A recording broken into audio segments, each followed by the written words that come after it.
it to him. Dowdle right up the gun and in. Dowdle gets the screen pass. Dowdle to the end zone for a Dallas touchdown. All right, Dan, we've watched a lot of defensive players so far. You went out and got a new offensive weapon. Talk to us about Rico Dowdle and what you saw and what made you realize that he needed to become a Panther. Yeah, so we initially didn't think we'd be in the market to get him. His number I think initially was pretty high, so we didn't think we'd be in the market to get him. But when he became available and we were able to secure him and make him a Panther, we were obviously really excited. And as you can tell here, he's not only a really good runner, but he's good out of the backfield too.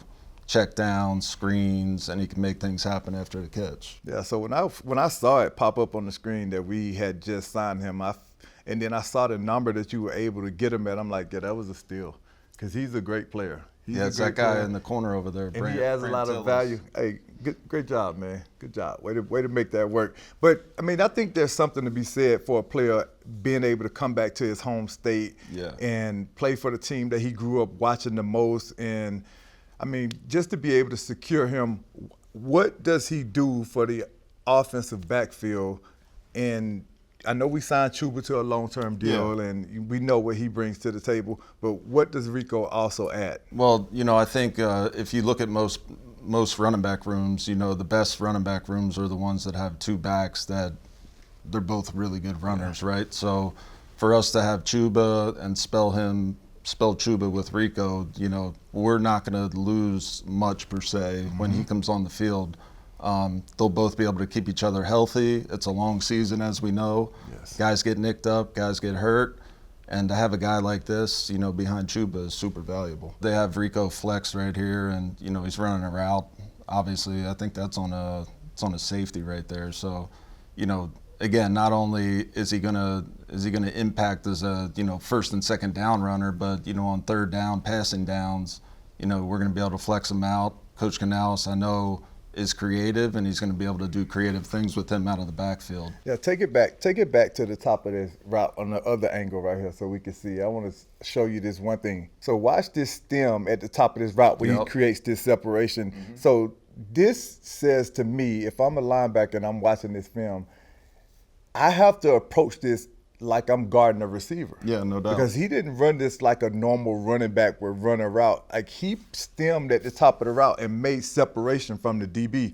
So that shows, I dare to say it, but it looks a little bit like C-Mac at the top of that route. When I was covering him in training camp a few years ago, man, just watching his stem and watching his ability to create separation from guys. So that's going to be a huge additive for this offense, being able to throw the ball to him out of the backfield, being able to hand it to him, and not allow Chuba to get beat up over the course of the season where he's not there in the end. So another great signing, Dan. Yeah, and the other thing that he brings, obviously you can tell, like, this guy loves football. He's passionate about, his craft, and he's tough. He's competitive. And you can see right here, he gets tripped up. Like, he's not happy about that. Like, he wants more. He wants to be great. And that's the type of guys that we want here. We want guys that want to be great, they want to win, and they want to contribute. You look at pass pro, around the league, there's not many backs that can, step up and take on an NFL linebacker. He probably outweighs them by, 20 pounds right here. So, he's stepping up in the hole. He's squaring up, good technique. Using his hands and anchoring this linebacker here. So as you know, that's not easy to do. It's usually not easy to do at all. Yeah. And one of the things that you love is the commitment and the willingness to do that. If I was evaluating a running back, that would be one of the first things that I went to go do, because a lot of them, for a fact, if you hand them the ball, they're going to make things happen. But what are they going to do in third down situations? Do I have to take you off the field because you can't block or you can't catch out of the backfield? If you have a guy that you can leave on the field the entire time, that adds value. And you can see you don't have to worry about Rico Dowdle being in the game when it's third down and you need a back to step in and block a blitzer or to take on a defensive end if it ends up happening that way. He's looked like he's committed to doing and standing in front of him long enough to give the quarterback an opportunity, man. So Yeah, and it goes back to that identity and right the who we want to be as Panthers, right? Like we want to be tough, we want to be physical, and this guy embodies that. He just keeps showing up. Another thing that stood out in watching Rico, you watch the twitchiness, you watch his vision, and you watch this guy look constantly bouncing off of guys, refusing to allow the first guy to tackle him. Man, it's going to be a problem for the teams in this league. We might easily right now have the top tandem of running backs in the NFL, and I mean, I'm throwing it out there. Out there. We've seen that in Panther history in the past with Jay Stu and D'Angelo, and really going back to Deshaun and Stephen Davis. Yeah, no doubt. And I think that's like the number one thing that I personally look for in running backs is, do they have the contact balance? Obviously, are they tough? Are they physical? But when they're making contact with a defender, are they able to keep their balance and pick up the yards after contact? Yeah. And this guy can do that. In a big way right here. Like, he's not afraid of the moment. And got a little swag there at the end, too. Gotta love it. It's kind of what we want from our guys as well, right? Man. You gotta bring have the fun. juice. This game is meant to be fun, but you only have fun when you win it. No doubt. Little split belly here, cut back.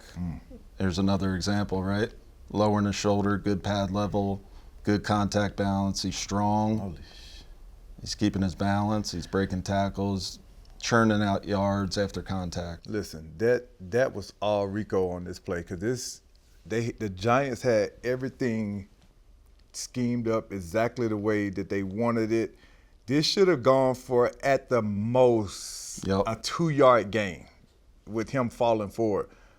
But he was committed. Like, you look at the determination, you watch the physicality, the ability to show off the spin move on this play.